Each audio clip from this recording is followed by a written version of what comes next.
Bismillahirrahmanirrahim. Assalamualaikum warahmatullahi wabarakatuh. Alhamdulillahirrabbilalamin. Nama saya Andreas Agil Munawidya. Hari ini kita akan belajar materi laporan hasil observasi kelas 10 di semester awal ini. Mari sebelum kita memulai pembahasan materi, kita buka dulu dengan berdoa. A'udzubillahi minasyaitonirrajim. Bismillahirrahmanirrahim.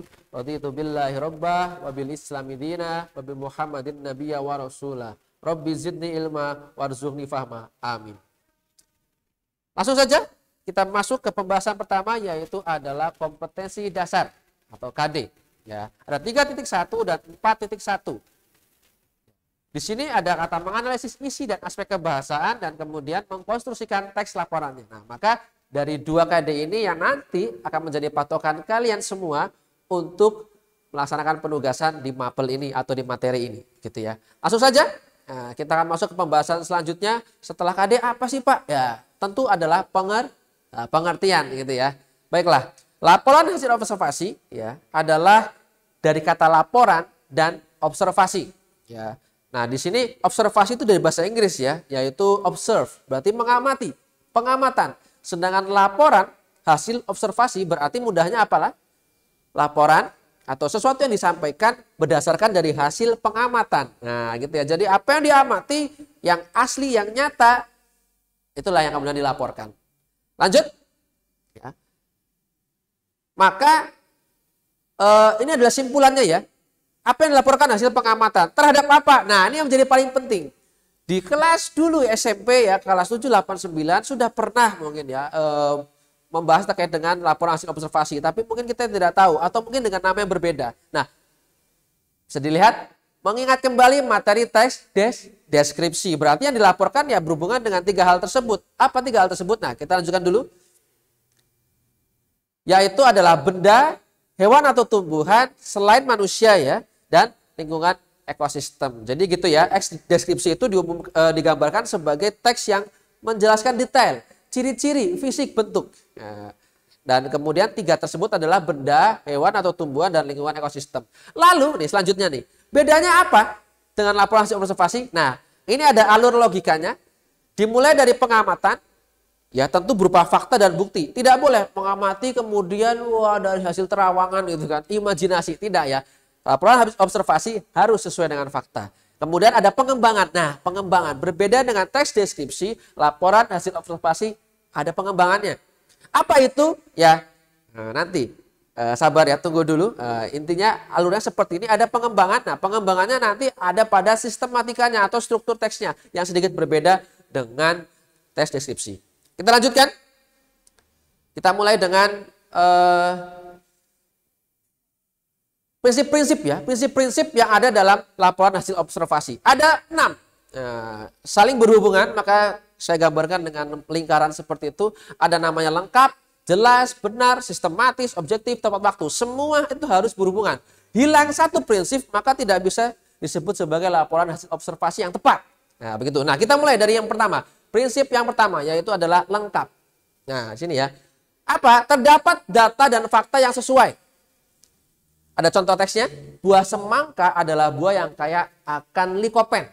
Apa itu likopen? Sejenis antioksidan yang membuat buah berwarna merah. Nah, itu ya, itu adalah lengkap. Jadi tidak sekedar buah semangka berwarna merah. Ini masih berupa deskripsi.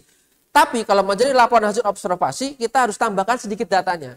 Pak, dari mana Pak? Ya baca, begitu ya. Nah, ya. Artinya seperti itu. Selanjutnya, ya, yang kedua adalah jelas. Tidak multitafsir, artinya kalimatnya, susunannya harus komunikatif, nalarnya juga jelas. Nah, contohnya nih, semangka merupakan sumber vitamin C yang membuat kulit bebas kerut yang baik. Kulit bebas kerut yang baik. Gimana? Nah, ini karena susunannya, kalimatnya salah.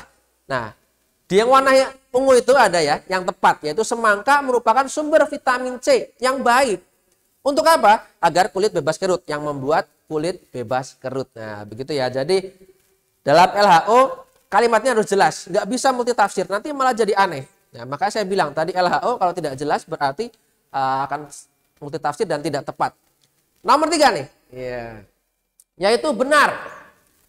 didefinisikan sebagai akurat. Ya, data yang digunakan harus benar dan up to date. Maka ketika kita mengamati pohon pada hari ini, kita melaporkannya nanti, itu juga tidak tepat karena sudah tidak up to date. Sama juga sekarang sedang masa pandemi, maka laporannya ya misalnya virus yang sedang lagi pandemi COVID-19.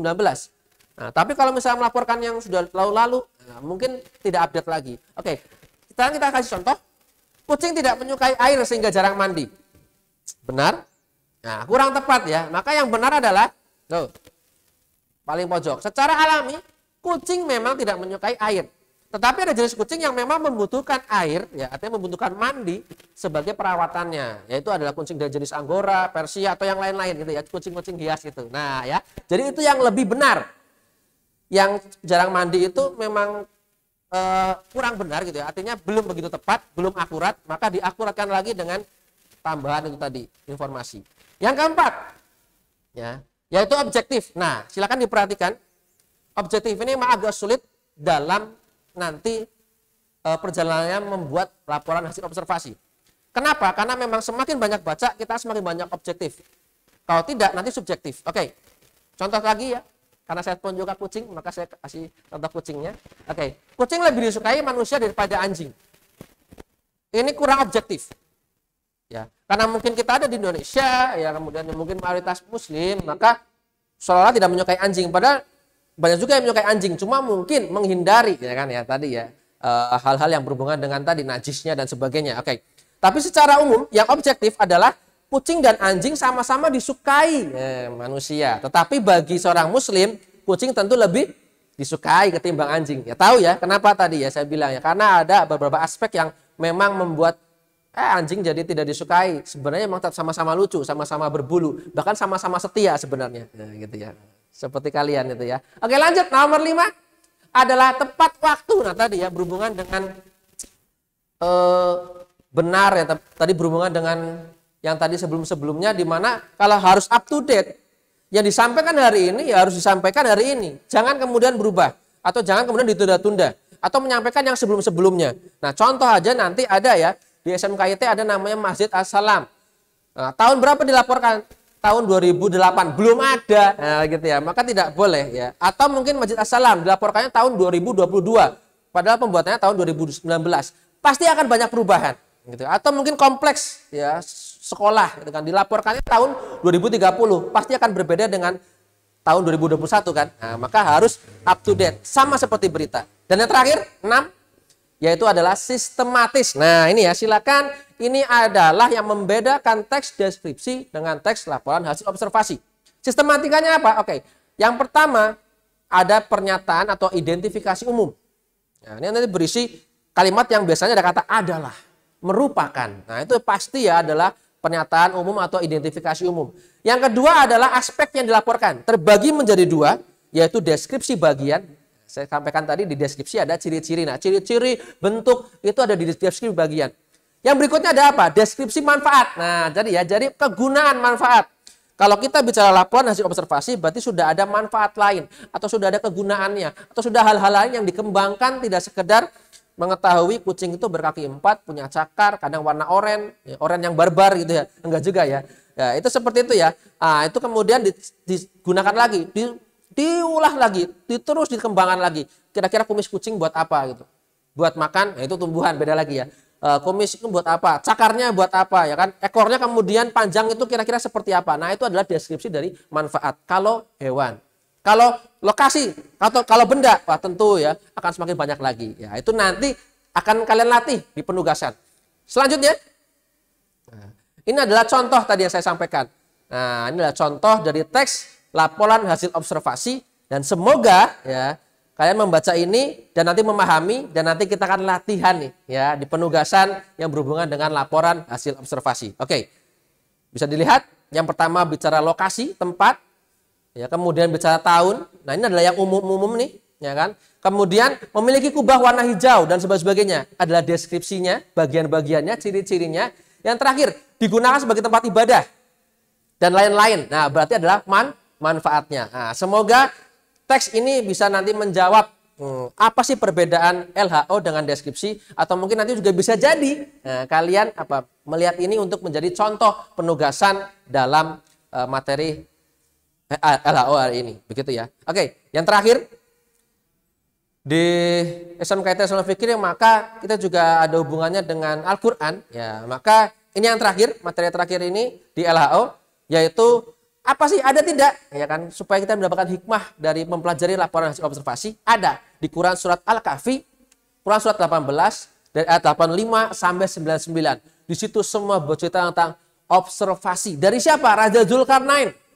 Mengobservasi, mengamati, bahasanya mungkin dalam tanda kutip ya, belusukan ya kan ya. Kemudian apa? Memberikan solusi nyata terhadap masyarakat, terhadap masalah-masalah masyarakat yang ada di situ. Dan itulah kenapa kemudian kita sebagai muslim harus belajar ini. Supaya apa? Ketika nanti kita turun ke lapangan mengamati, kita tahu bagiannya seperti apa, deskripsi-deskripsinya, manfaatnya apa, sehingga ketika ada masalah kita dapat memberikan solusi yang tepat terhadap masalah tersebut, bukan malah ngambang gitu ya. Terima kasih. Itu saja yang bisa saya sampaikan. Semoga yang singkat ini bermanfaat. Bila ada yang tidak dipahami bisa diulang lagi, kemudian tonton lagi, dan nanti kita akan ketemu di Edu Fikri untuk penugasannya. Terima kasih anak-anakku kelas kalian kelas 10 yang baru, semoga bermanfaat.